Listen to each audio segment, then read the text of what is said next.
Channel को subscribe करने के लिए सब्सक्राइब का बटन दबाएं और हाँ, घंटी बजाना ना भूलें।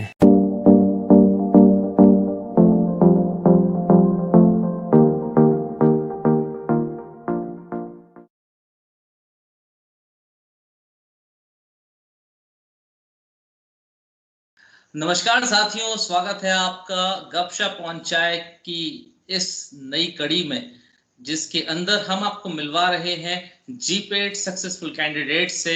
और हमारी सीरीज का जैसा कि नाम है, जीपेट नामुमकिन कुछ भी नहीं। आज जो चीज मुमकिन हुई है, इसके बारे में तो मैंने खुद और हमारी टीम ने भी नहीं सोचा था कि कभी सफलता हमें शायद मिल पाएगी या मुमकिन हो पाएगा। लेकिन जब ये मुमकिन हुआ है तो जिंदगी में कुछ भी मुमकिन हो सकता है, और कहते भी है ना, कुछ भी हो सकता है।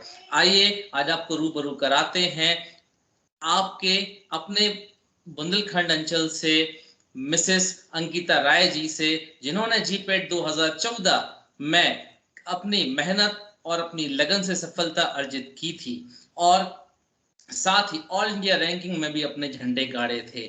मेरे जैसे लोगों के लिए कहीं ना कहीं, या हम जैसे आम लोगों के लिए कहीं ना कहीं, ऑल इंडिया रैंकर्स को देखना आज तक सिर्फ बैनर्स और पोस्टर्स पे ही संभव हो पाता था। लेकिन आज आपसे रूबरू होकर या इन्हें कराकर जितनी खुशी हमें मिल रही है, उतनी खुशी शायद आपको इनके सफर के बारे में सुनकर भी होगी। बहुत बहुत स्वागत है मिसेस अंकिता राय मैम, आपका हमारे चैनल बुंदेलखंडी अड्डा पर। Hello everyone. First of all, thank you sir for giving me this great opportunity. सबसे पहले तो जिक्र आता है आपके जीपेट की सफलता का, या कहा जाए उस जीपेट जो ये 4 अक्षर है जिसको लेके हमने सीरीज को गढ़ा और कोशिश की कि जीपेट नामुमकिन कुछ भी नहीं। मैं आप कि जूनियर्स जो आज वर्तमान में जीपेट की तैयारी कर रहे जीपेट एस्पिरेंट्स हैं, उन्हें आप जैसे सफलता के झंडे गाड़ चुके लोगों से मिलवाना। मैम, कैसा लगा था? सबसे पहले तो ये सवाल मेरे लिए तो बहुत बड़ा है, क्योंकि आज तक मैंने जिन्हें भी देखा AIR रैंकिंग होल्डर्स को सिर्फ बैनर्स, पोस्टर्स और बड़े बड़े होर्डिंग्स पे ही देखा है। लेकिन आज आपको सामने देखकर बड़ी खुशी हो रही है। कैसा लगा था जब आपको ऑल इंडिया रैंकिंग आई थी जीपेट के अंदर, आपने हासिल की थी? जी, जैसे मैंने देखा कि मैं टॉप 3 रैंकर्स में हूँ, मेरी ऑल इंडिया सेकंड रैंक आई है, तो पहले तो मुझे भी बिलीव नहीं हुआ, क्योंकि उस टाइम तक सेकंड रैंक नहीं आई थी। मतलब मैं जिस कोचिंग इंस्टीट्यूट से हूँ और जिस यूनिवर्सिटी से पढ़ी हूँ, तो वहाँ मेरी उस टाइम तक टॉप रैंकर ही थी मैं। तो मैंने भी जब उसके पहले लास्ट ईयर देखा करती थी, मेरे सीनियर्स का रिजल्ट आता था तो न्यूज़पेपर में देखती थी, तो मैंने भी अपनी मम्मी से बोला हुआ था कि मैं भी इतना अच्छे से पढ़ूंगी कि मेरी भी उसमें फोटो आनी चाहिए। तो वो देख के मुझे इंस्पिरेशन लगता था, मुझे भी थोड़ा ये शौक था कि मेरी भी आनी चाहिए, और उसी से मैं मोटिवेट होके मेरी पढ़ाई हुई, तो मैं सेकंड रैंक आई। तो मुझे पहले बिलीव नहीं हुआ, फिर बहुत अच्छा लगा, बहुत खुशी हुई। तो मैंने अपना फैमिली, फ्रेंड्स और टीचर्स के लिए, इसके लिए मैं थैंकफुल हूँ। जी मैम, जैसा आपने जिक्र किया ना कि आपसे पहले आप जिस कोचिंग में पढ़े हैं या जिस यूनिवर्सिटी से आपने अपनी ग्रेजुएशन कंप्लीट की है, वहां आपसे पहले तक कोई उस मुकाम तक नहीं पहुंच पाया था कि ऑल इंडिया रैंकिंग में सेकंड रैंक हासिल कर सके। वो कीर्तिमान आपने स्थापित किया, तो क्यों ना उस जिस शब्द से पर्दा हटाया जाए। सबसे पहले तो मैं उस यूनिवर्सिटी का नाम जानना चाहूंगा, या जहां से आपने अपनी बी फार्मा की पढ़ाई की थी। जी, मैंने बी फार्मा अपनी डॉक्टर HS गौर सेंट्रल यूनिवर्सिटी सागर से की है। जी, और उसके साथ-साथ मैंने जीपैट के लिए कोचिंग भी की थी 3rd ईयर जी में, मैम, और 4th ईयर में उसके किस जगह से आपने कोचिंग की थी? जी, मैंने पायोनियर फार्मा एकेडमी से कोचिंग की थी 3rd ईयर में। 4th ईयर में वहाँ पे टेस्ट सीरीज ज्वाइन किए हुए थे हम लोग, तो 4th ईयर में टेस्ट देते थे। मैम, सबसे बड़ा एक जीपेट एस्पिरेंट्स के लिए जो तैयारी कर रहे हैं या सपना देख रहे हैं आपकी तरह बनने का, या जीपेट क्वालिफाई करने के लिए जो स्टूडेंट्स, उनके लिए आपका अनुभव काफ़ी वैल्यूएबल हो सकता है। पहला सवाल, किसी भी स्टूडेंट जब तैयारी करना शुरू करता है तो मन में आता है कि शुरू कहाँ से किया जाए, क्योंकि एकेडमिक सिलेबस को पढ़ना एक अलग बात होती है, सेमेस्टर एग्जाम्स देना एक अलग बात होती है, लेकिन कॉम्पिटिटिव एग्जाम की तैयारी करना, खासकर एक ऐसा एग्जाम जो कि किसी भी ग्रेजुएशन स्टूडेंट का आने वाला कल डिसाइड कर सकता है, तो कहाँ से तैयारी शुरू की जाए, ये बहुत बड़ा प्रश्नवाचक चिन्ह है। तो आप जब एज अ स्टूडेंट तैयारी करना शुरू करने वाले थे, थर्ड ईयर जैसा कि आपने बताया, जब आपने तैयारी करना शुरू किया, तो कहाँ से शुरुआत की जाए, ये थोड़ा सा आप आज के फ्रेशर स्टूडेंट्स के लिए गाइड कीजिए प्लीज। एक्चुअली आपकी स्टार्टिंग जो होती है वो बेस से ही होती है। फर्स्ट ईयर से ही जो सिलेबस स्टार्ट होता है तो बेस हमारा वहीं से क्लियर होने लगता है। अगर हम कॉन्सेप्ट क्लियर करके चलते हैं तो आप ना चाहते हुए भी एक कॉम्पिटिटिव एग्जाम के लिए आपका बेस बनते जाता है, आपकी उसकी तैयारी वहीं से स्टार्ट हो जाती है। क्योंकि सिलेबस जो है जीपैट में आता 4 इयर्स का ही है, आपका फर्स्ट ईयर से लेके 4th ईयर तक का बी फार्मा का।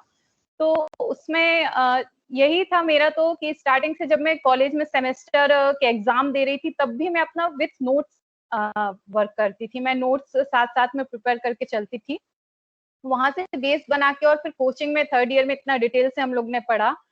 और साथ में हम लोग ग्रुप स्टडी पे भी साथ देते थे, क्योंकि कॉलेज के साथ साथ कोचिंग कर रहे हैं। और पहले 10 to 5 कॉलेजेस रहता है, फिर स्टार्टिंग में ही 8 to 10 मतलब 7 to जो भी आपकी कोचिंग टाइमिंग रहती है, तो फिर मतलब पूरा दे जाता है। तो हम लोग क्या करते थे कि कॉलेज के बीच में ही जो आपको फ्री टाइम रहता है, ऐसा भी नहीं कि कॉलेज में सारे लेक्चर एकदम कंटिन्यू होते हैं, उसमें जो बीच में फ्री टाइम रहता है तो उसमें हम लोग ग्रुप स्टडी करके या कोचिंग वाले स्टूडेंट मिलके या नॉर्मल भी टॉक करके तो अपना उसमें भी अपना कॉन्सेप्ट बनाते रहते हैं कि किसी ने कुछ पढ़ा है, किसी ने कुछ पढ़ा है।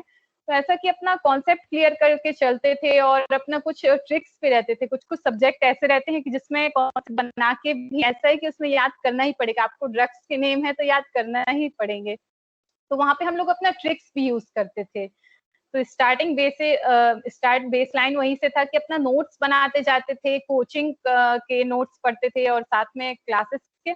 और मेनली ये था कि टेस्ट हमेशा देना जरूरी रहता, क्योंकि जब आप पर पीछे से कोई प्रेशर डालता है तो ऑटोमेटिकली आपको उतना करना कंपलसरी हो जाता है। वरना सेल्फ स्टडी तो हर कोई करते हैं, लेकिन जब आपके ऊपर प्रेशर रहता है कि नहीं मुझे इस टाइम ड्यूरेशन में इतना सिलेबस कंप्लीट करना ही है, तो फिर वो ऑटोमेटिकली आपकी एक प्रिपरेशन होते जाती है। तो वो टाइम ऐसा नहीं कि एकदम बर्डन लेके थोड़ा थोड़ा ले लेके हम डिसाइड करके थोड़ा थोड़ा स्टडी करके हमारा कंप्लीट सिलेबस कब हो जाता है ये हमें भी नहीं पता नहीं चलता है। और पहले टाइम लगेगा आपको कुछ भी चीज पढ़ने में, सेकंड रिवाइज करने में और कम टाइम मिला, थर्ड में और कम। तो ऐसा करके वो मेन पॉइंट ऑटोमेटिकली हाईलाइट होते जाते हैं और बहुत कम टाइम होते जाता है, तो अपनी स्टडी उस अकॉर्डिंग चलते जाती है।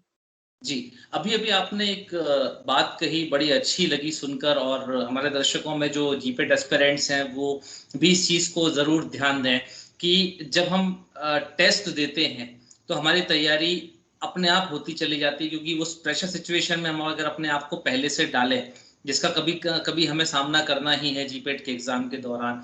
तो मैम, ये जो टेस्ट सीरीज होती हैं, ये कितनी इंपॉर्टेंट है किसी भी, जैसे अगर कोई स्टूडेंट किसी कोचिंग सेंटर में तैयारी कर रहा है, जैसे कि आपने पायनियर फार्मा एकेडमी से प्रिपरेशंस की थी अपनी, वहां पर भी टेस्ट सीरीज वगैरह ऑर्गेनाइज होती होंगी, तो कितना इंपॉर्टेंस होता है इन टेस्ट सीरीज को देने का किसी भी जीपेट एस्पिरेंट की के स्टडी प्रिपरेशंस के दौरान? जी, एक टेस्ट सीरीज एक ऑटोमेटिक आपका ये टेस्ट करना रहता है कि प्रिपरेशन कैसे चल रही है। जैसा 1 वीक में हर संडे को टेस्ट हो रहे हैं तो उसमें जरूरी है टेस्ट देना। ये जरूरी नहीं है कि आपने सारा सिलेबस कवर किया हुआ है, लेकिन उसमें आपका ये चेक होता है कि आपने जितना हुआ है उसमें से अगर क्वेश्चन आए तो क्या आपसे बन रहा है। मोस्टली कुछ स्टूडेंट्स क्या करते थे कि नहीं संडे को नहीं मैं टेस्ट दे रहा हूँ या नहीं दे रही हूँ क्योंकि मेरी प्रिपरेशन नहीं है, तुम ही लोग जाओ। ये मोस्टली स्टूडेंट्स के या संग नींद होता नहीं है। खुल रही है, अरे यार एक ही संडे तो मिलता है हाँ जी, हफ्ते में। जी। ये नेगेटिव पॉइंट्स बन जाते हैं हमारे लिए कि नहीं संडे टेस्ट प्रिपरेशन ही एक्सक्यूजेस है। आपका प्रिपरेशन आपने 2 टॉपिक अगर किए हैं तो आप उस 2 में से अपना टेस्ट देख के आइए कि अपना आप चेक कर सकते हैं कि मेरी कैसी प्रिपरेशन है। तो टेस्ट देना बहुत इंपॉर्टेंट है और फिर अपनी ही प्रोग्रेस चेक करना है कि लास्ट टेस्ट में मेरे इतने मार्क्स थे। कंपटीशन जब आपका अपने से होगा तो वो ज्यादा बेटर होगा, फिर उसमें आपकी प्रोग्रेस होते जाएगी तो आप दूसरों से बेटर तो ऑटोमेटिकली करते जाएंगे। तो आपको अपने से बेटर करते जाना है कि लास्ट टाइम इतना था अब मेरा इतना है। तो वो तो फाइनल स्टेज है नहीं है कि जीपेट का मेरा फाइनल एग्जाम हो रहा है। अगर आपके कम भी आते हैं तो उसमें डिप्रेस होने वाली भी बात नहीं है। आपको नेक्स्ट टाइम उससे बेटर करने के लिए आपको ट्राई करना है। नो आई थिंक मतलब मेरे हिसाब से टेस्ट सीरीज का तो बहुत ही इम्पोर्टेंस है, और मैंने तो मुझे जहां तक याद है मैंने कोई भी टेस्ट नहीं छोड़े हुए हैं, मैंने सारे टेस्ट दिए हैं, मेरी प्रिपरेशन हाफ हो या फुल हो। और उसकी रैंकिंग से मोटिवेशन भी मिलता है कि लास्ट टाइम मेरी इतनी रैंकिंग थी, अब इतनी रैंकिंग है, और एक जो कंपटीशन का माहौल आ जाता है टेस्ट के कारण, तो उसमें आप अपने साथ वाले से के संग कि मेरे को उससे भी अच्छा करना है, अपने से अच्छा करना है, तो इससे आपकी प्रोग्रेस होते जाती है। जी मैम, मतलब ये जो आज आपने बात बोली कि आपको जहां तक याद है आपने कोई टेस्ट शायद मिस नहीं किया, मैंने भी अभी जितने भी जीपेट सक्सेसफुल कैंडिडेट्स हैं हमारी सीरीज के दौरान हमें रूबरू होने का मौका मिला है, एक बात उन सभी में कॉमन हमको मिली है, जो बात आज आपने भी वही कही कि उन सभी ने भी कभी भी कोई टेस्ट सीरीज का टेस्ट मिस नहीं किया उस कोचिंग सेंटर के अंदर। कभी भी जब भी टेस्ट ऑर्गेनाइज हुए उन्होंने एग्जाम दिया, और जैसा कि आप कह रहे हैं ना, ये एक प्रैक्टिस मैच की तरह है, अभी देंगे, नुकसान के चांसेस कम है, सेल्फ इवेल्युएशन कहीं ना कहीं अपग्रेड करने का मौका देता है। मैम हाँ जी, और कोचिंग में क्या होता था कि टेस्ट सीरीज के बाद हम लोग जो क्वेश्चंस रहते थे उस पे भी डिस्कशन होता था, तो उसमें सर के संग डिस्कस करते थे, तो जो चीज आपके से नहीं बनी है अगर उस पर डिस्कशन होता है तो वो आपको लॉन्ग टर्म में आपकी मेमोरी में आ जाती है, लॉन्ग टर्म मेमोरी में, तो उसका ये भी प्लस पॉइंट रहता था। जी मैम, जैसा कि आपने शुरुआत में कहा था कि ये जो जीपेट की प्रिपरेशन है वो लगभग बेसिक से ही, या कहा जाए तो बेस से ही तैयार हो जाती है फ्रॉम फर्स्ट ईयर ऑनवर्ड्स, क्योंकि सिलेबस तो वही आना है जो 4 साल में पढ़ना है। कई बार हाँ स्टूडेंट्स जी, काफी डरे हुए होते हैं, या कहा जाए मार्केट में हर एक चीज के लिए हवा क्रिएट किया जाता है, जीपेट के लिए भी शायद होगा, तो ऐसे स्टूडेंट्स के लिए कितना, मतलब क्योंकि 4 साल का एक सिलेबस है जो वो 6-6 महीने के इंटरवल्स में पढ़ रहे हैं, अचानक से कह दिया जाता है कि एक पेपर में वो सारे सब्जेक्ट्स आने वाले हैं। है कि जो मेजर सब्जेक्ट्स हैं अगर आपको क्वालिफाई करना है तो आप सिर्फ मेजर सब्जेक्ट से कर सकते हैं, लेकिन आपको रैंकिंग लानी है तो वो सब्जेक्ट्स को भी कवर करना होगा, तो तो मैम इसमें इतना डरने की बात नहीं। जी हाँ जी, उसमें वो ये कि डरने की बात नहीं है, क्योंकि लास्ट मोमेंट पे अगर पढ़ने बैठे तो फिर तो वो कोई बात ही नहीं है कि आप कैसे रैंक ला सकते हैं, पर जी अगर आप स्टार्टिंग से ही थोड़ा थोड़ा करके पढ़ते जा रहे हैं तो आपको लास्ट में एकदम ब्रॉड स्पेक्ट्रम टाइप से नहीं लगेगा कि बहुत ज्यादा सिलेबस है, एकदम ब्रॉड नहीं जी लगेगा, क्योंकि हमारा पहले से ही कॉन्सेप्ट क्लियर होते हैं, और जब हम किसी टॉपिक को पढ़ लेते हैं तो हमें पता चल जाता है कि इसमें मेन पॉइंट्स क्या हैं, तो हम उसको हाईलाइट करते जा रहे हैं, तो नेक्स्ट टाइम हम सिर्फ हाईलाइट ही पढ़ेंगे क्योंकि हम उसको पढ़ चुके हैं। तो जब हम सेमेस्टर वाइज उसकी प्रिपरेशन कर रहे हैं तभी उसके नोट्स बना लेते हैं, हाईलाइट कर लेते हैं, तो नेक्स्ट टाइम एग्जाम में सिर्फ हम मेन पॉइंट पढ़ते हैं, तो उसका मतलब वही फिर आपको ऐसा डर नहीं लगना चाहिए कि बहुत ज्यादा सिलेबस है, क्योंकि सिलेबस ज्यादा है लेकिन आप पढ़ भी तो 4 साल से रहे हैं, अगर इस आप जी उस चीज को लेके पहले से ही सीरियस रहेंगे कि नहीं मुझे पढ़ना है, फिर वो लास्ट टाइम पे पढ़ना तो फिर ऐसा हो जाता है कि बस क्वालिफाई हो जाए उतना ही काफी है, जैसे जी हम सेमेस्टर एग्जाम में रहता होता है कि पास हो जाए वही काफी है, तो लेकिन जो आपको रैंक दे रहे हैं वो सीरियसली उस चीज को पढ़ रहे हैं, जहाँ नहीं बन रहा है उनको ट्रिक्स से कर रहे हैं, तो वो आपको बहुत ज्यादा प्रेशर में नहीं लेना है और आराम से धीरे धीरे करते हुए जाना है। जी ये बात जो मैंने अभी आपसे चर्चा के दौरान उठी हमारे बीच में कि 4 साल का सिलेबस देख के लोग डर जाते हैं, आपका जवाब बड़े सरल शब्दों में दे दिया कि आना भी तो वही जो पिछले 4 साल में पढ़ा है, तो डरने की जरूरत नहीं है। अगर ये डर रहे हैं कि 4 हाँ साल का जी, सिलेबस एक बार में आना है, तो जवाब यही है कि वही तो आना है जो पिछले 4 साल में पढ़ा था, तो क्यों ना तैयारी पहले दिन फर्स्ट ईयर से ही शुरू कर दी जाए। मैम, जीपेट क्वालिफाई जब होता है, किसी भी स्टूडेंट का रैंक आती है, देन वो पीजी के लिए जब परस्यू करना स्टार्ट करते हैं, फार्मा की रिसर्च करते हैं। मैम, आपके रिकॉर्ड पे अगर हम नजर डालते हैं तो बहुत ही उम्दा रिकॉर्ड है आपका, जी, क्योंकि आप जीपेट में तो रैंक होल्डर थी ही, साथ ही साथ आप यूनिवर्सिटी में भी गोल्ड मेडलिस्ट एल्यूमिनी अवार्ड से भी सम्मानित की गई थी 2014 में, जो कि किसी भी स्टूडेंट के लिए गौरव का पल होता है, क्योंकि डॉक्टर सर हरि सिंह गौर यूनिवर्सिटी, जो कि हमारे बुंदेलखंड का गौरव है, वहाँ के फार्मेसी डिपार्टमेंट से कोई छात्रा निकलती है जो कि हटा मध्य प्रदेश जैसी जगह से सागर अपने सपनों को पूरा करने के लिए कुछ साल पहले कभी आई हो, 12वीं पास करने के बाद नवोदय की छात्रा रही हो, डिसिप्लिन जिंदगी जिसने बचपन से देखी हो, वो अगर अपने ग्रेजुएशन को गोल्ड मेडल के साथ पूरा करे, बहुत ही गौरव भरा क्षण होता है। कैसा था वो पल जब आपको गोल्ड मेडलिस्ट चुना गया, आपने टॉप करते हैं आप, और जब अपने एकेडमिक से आप विदा लेते हैं यूनिवर्सिटी कैंपस से, तो खाली हाथ नहीं निकलते हैं, साथ में गोल्ड मेडल आप लेके निकले थे। गोल्ड मेडल मिलकर बहुत अच्छा लगा मीन्स ऐसा लगा कि जो मैंने अभी तक हार्ड वर्क किया है, जो मैंने स्टडी की है, उसका मुझे फ्रूट मिल गया, और जो कि बहुत ठीक था। जी गोल्ड मेडल के साथ आपने जो मैं मतलब गोल्ड मेडल के लिए जो सारी स्टडी की थी वो मेरी आगे तक भी काम आते रही। बी फार्मा के संग एक्चुअली फिर जो पढ़ाई करते हैं वो कहीं वेस्ट नहीं जाती। लर्निंग आप मीन्स ये पूरी लाइफ में लर्निंग करते जाएं थ्रू आउट द लाइफ, तो वो आपको यूजफुल रहती है। फिर मेरी फार्म के गोल्ड मेडल के बाद मेरी वही स्टडी, मेरी कोचिंग के नोट्स, वो सब लेके मेरा एम फार्मा में भी काम आया, और एम फार्मा में भी गोल्ड मेडल फिर मैं लाई। तो मतलब आपको मुझे ऐसा लगा मतलब एम्फार्मा में भी आप गोल्ड मेडल से पास हुए।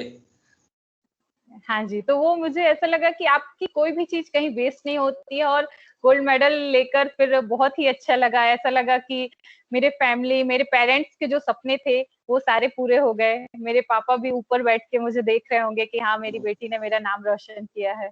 जी मैम, आपने जैसा बताया ना, गोल्ड मेडल लेके जब आप अपने आगे की पढ़ाई के लिए गए, तो पढ़ाई आपकी आगे भी काम आई। आपने जब एम फार्मा में अपना सब्जेक्ट चूज किया, क्योंकि जीपेट सिलेक्शन एक पहला कह सकते स्टेप होता है अपने पीजी की तरफ जाने के लिए। सिलेक्शन के जस्ट बाद दूसरा सवाल आ जाता है कि हमें किस सब्जेक्ट या किस स्पेशलाइजेशन को लेकर एम फार्मा करना है या एमएस की डिग्री करनी है। आपका एम फार्मा फार्मास्यूटिक्स से हुआ।